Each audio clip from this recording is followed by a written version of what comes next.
બાળકો, આજે આપણે એક પ્રયોગ કરીશું જેમાં ટ્યુબ પ્રવાહી પાણીમાં મિશ્રિત થાય છે અને ટ્યુબ પ્રવાહી પાણીમાં મિશ્રિત થતું નથી તેની ચકાસણી કરીશું. આ છે અડધો પ્યાલો પાણી. તેમાં હું લીંબુના 2-3 ટીપા નાખીશ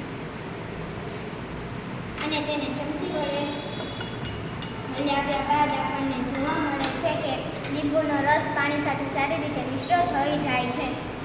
આ છે અડધો પ્યાલો પાણીનો ગ્લાસ. તેમાં હું નારિયેળનું તેલ નાખું છું. ત્યારબાદ આપણે ચમચી વડે હલાવીએ.